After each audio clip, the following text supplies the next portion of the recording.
Hi everyone, right, let's get right down to it, favourite films part 2. Film next that I'm going to talk about is Terminator 2. A film that I've loved ever since I first saw it, a film that I would watch at least part of if I ever find out that it's on TV.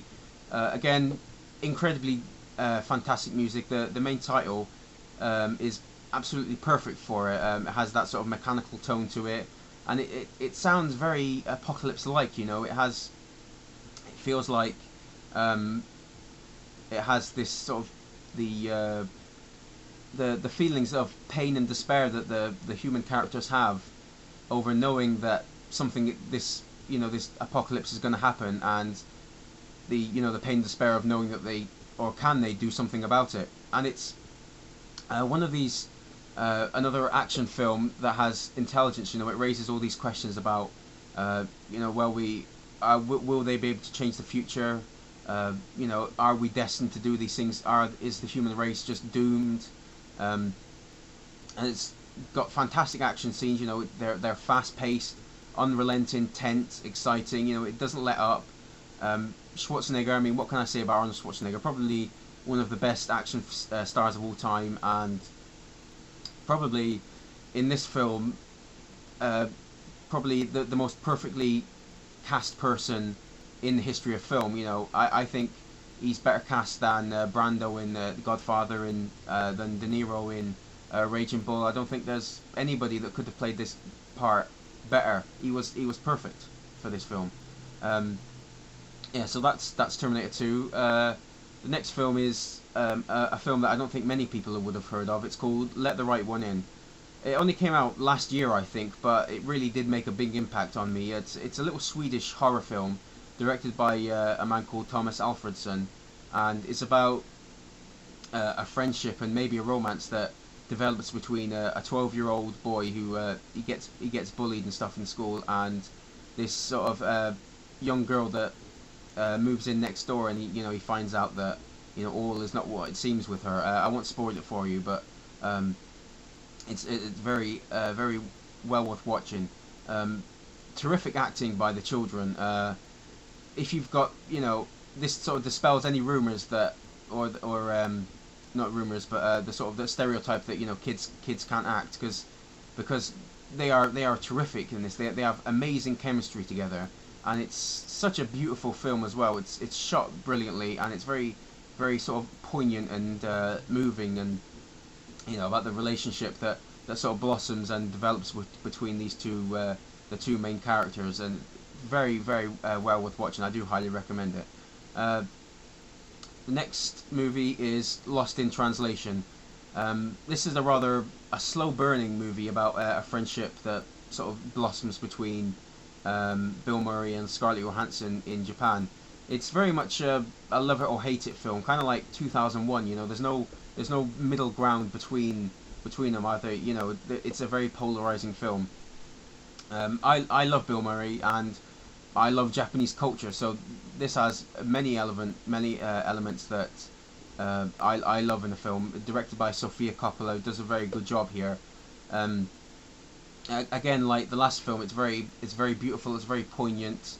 It may be slow burning, but I was hooked. I was very interested in seeing how the relationship developed between these two characters, and set against a backdrop of a culture that I find interesting anyway, and these two actor and actresses that I like anyway.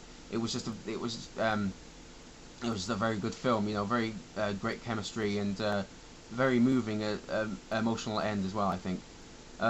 Next film, 12 Angry Men. This was directed by probably one of the highest regarded directors ever in Hollywood, Sidney Lumet. I think that's how you pronounce it. He directed other classics such as Dog Day Afternoon with Al Pacino, and Network as well, which is where that line comes from, where that dude goes, I'm mad as hell and I can't take it anymore. That dude. Stars Henry Fonda. Is probably the best example of of character study in a Hollywood film. It's that sort of the archetypal character study film. It's such an incredibly interesting film for for something that's, you know, just 12 jurors in a room, one room for, you know, 95% of the film, trying to decide whether this kid murdered is guilty of murder. Henry Fonda is the one who thinks that he's not guilty. Well, he doesn't really think he's not guilty. He just thinks that, you know, we have to be sure of the facts to make sure, you know, that if he is guilty, then, you know, we have to be 100% sure, you know, without a reasonable doubt. And you know, he as the film develops, you know, he sort of sways other people's opinions in the jury.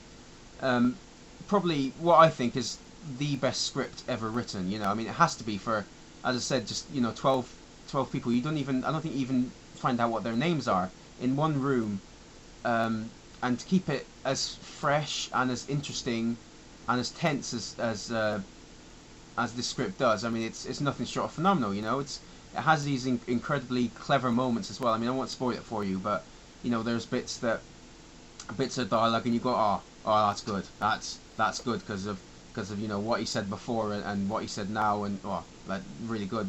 That's what you think. Well, that's what I thought. As I said, incredible acting again. I don't think Henry Fonda's ever been better.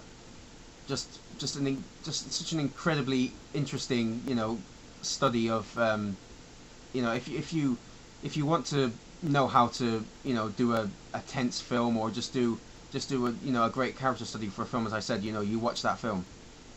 The final film is 12 Monkeys, directed by Terry Gilliam, who I'm sure some of you know directed films like Time Bandits, The Adventures of Baron Munchausen, I think.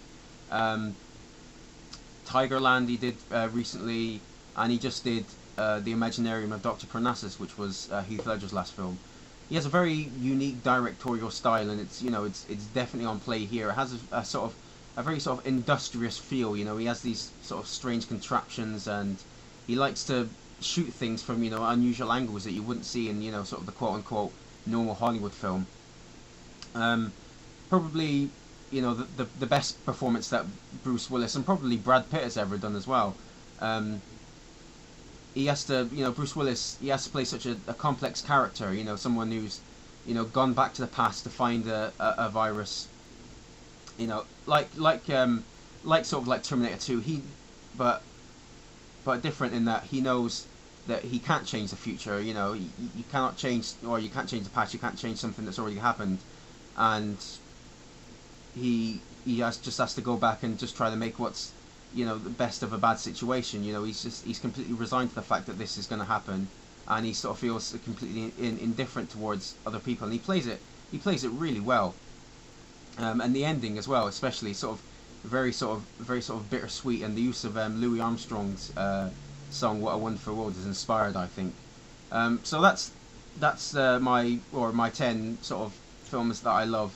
You know, but I try to run a little bit of a different gamut. You know, I don't know who I'm going to tag, but I'm definitely going to tag you, Tattoo Skin, because I've tagged you a few times now, and you haven't done any of my videos. So this one would be really, really easy. All you got to do is just, you know, list your films. You don't have to talk about them as much as I do. Just, you know, go 1 something, 2 another film, you know, or you know, it's not too much to ask for, is it? You know, so do it, or else, you know. Although I don't know what the else would be, because there's quite a big ocean between us, and I wouldn't do anything anyway because you're a really nice guy. So wait, I know what I'll do. What I'll do is I'm gonna phone you up and make an appointment, and I'm gonna use like a name like, you know, Mike Roch or something, and then, you know, when I don't show up, you know, you're gonna go to your neighbor or something, and you're gonna go, oh, you know, have you seen Mike Roch?